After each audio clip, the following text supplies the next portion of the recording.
Okay, tayo pick natin ngayon itong mag fuel pump timing tayo. Okay, take note nyo yung firing order ha. And then nandito yung nakasulat dito yung DBTDC, degree before top dead center. So may nakalagay 5.5 to 7.5.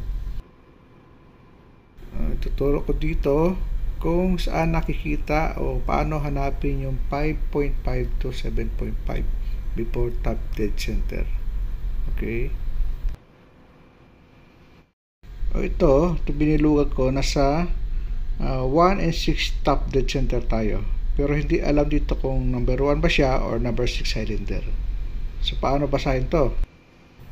Mahirap dito magturo kasi hindi nakikita yung ibang number. So meron ako yung ibang slides para maipakita ko sa inyo yung mapaliwanag ko sa inyo ng gusto.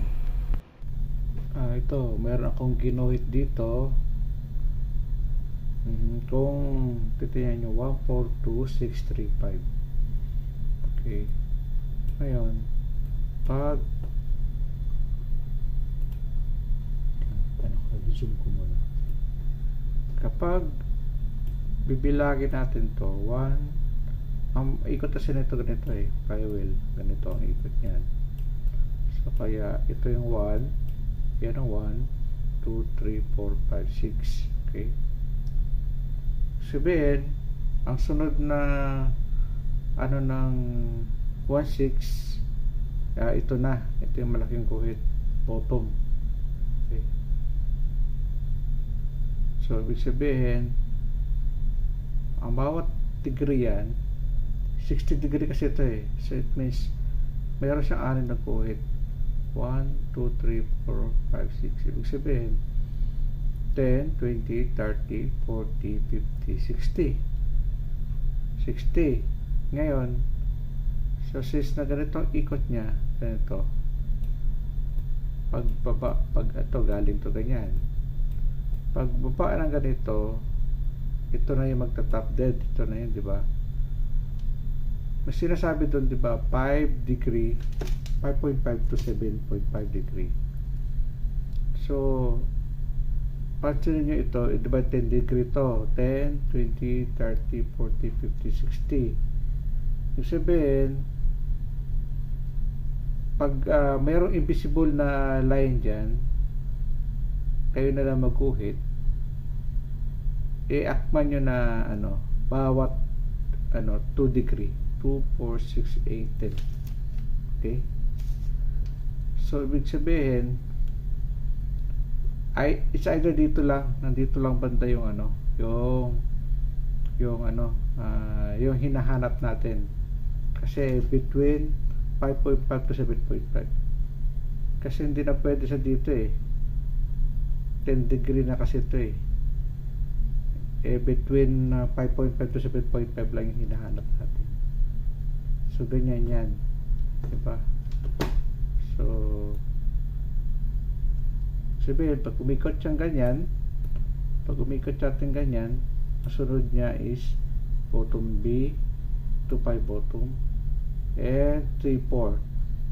Okay, so pati naman ang 3.4 kasi sunod ng 1 ito, firing order 1, 4, 2. Ang sunod niya is 4, diba? Ganun din siya, 5.5 degree to 7.5 degree din. Okay, so it's either nandito rin din siya before, kasi siya before top dead center, 5 degree before top dead center. Kasi dito lang siya 2, 4, 5, nandito lang siya 2, 4, 5, dito lang siya banda before top dead center.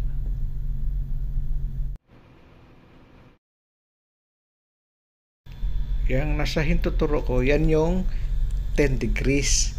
10 degree, okay? Yung maliliit na yan yung sinasabi ko kanina na invisible number, na sabi ko kayo na lang mag-uwit. Yan ang 2, 4, 6, 8. Tapos yun sa hintuturo ko, yan ang pinaka 10. So yung hinahanap natin na 5.5 to 7.5 ay nandito lang banda.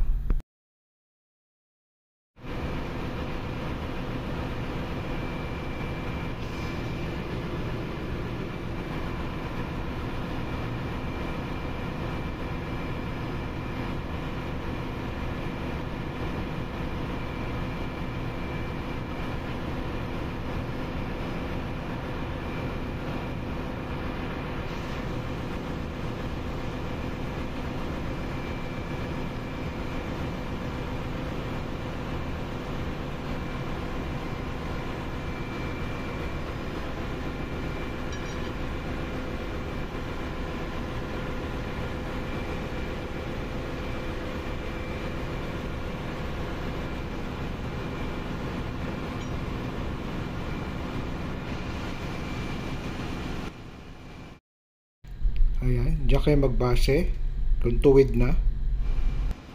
And then silipin nyo na sa mga fuel pump number 1 or number 6 windows. Ayan o. Ayan, pag nakita yung guhit na pula, ibig sabihin, ipantay nyo lang yan. Nasa tamang na kayo, measurement.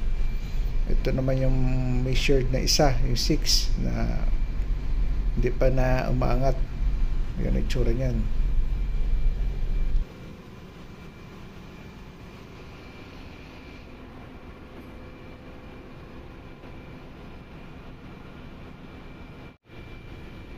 Ito na yung kompleto, meron siyang naikabit na yung pump number 6. Okay, kukumpara natin ngayon yung 1 and 6. Yan, tignan natin yung window, yung guhit na yan, dapat ituwid lang. Okay, ikutin natin, hanapin natin yung top dead center, yung 5.5 to 7.5 top dead center.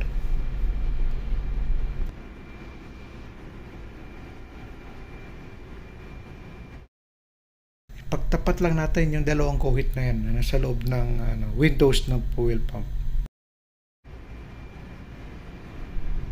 Kung alin sa dalawa yung unang nagtapat, ibig sabihin yun ang cylinder na na-time mo na.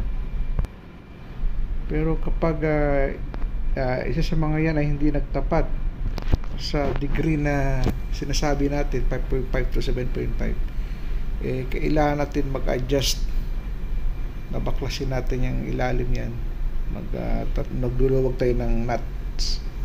So ibang trabaho na naman yun, napakita ko sa sunod yun.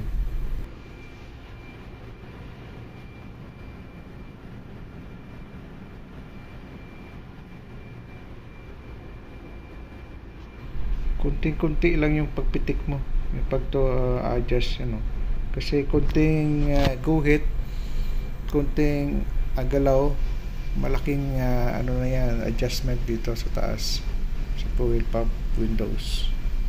Baka hindi mo mahuli yung guhit na yun, baka sumobra ka. Then kapag nagtapat ka na, nagtapat na yung guhit na yun, i-take note mo yun, i-record mo yun, para sa susunod na inspection is i-compare natin kung yun nag-iba ba siya ng measurement o the same pa rin. Baka kasi lumuwag yung mga nuts sa ilalim, so mag-iiba na yung degree mo dyan, mag-iiba na yan. So that's the time na yung sinasabi ko kanina na ibang trabaho na naman yun, mag-a-adjust tayo, magluluwag tayo ng dalawang nuts para maitapat natin sa tama between 5.5 to 7.5 degree.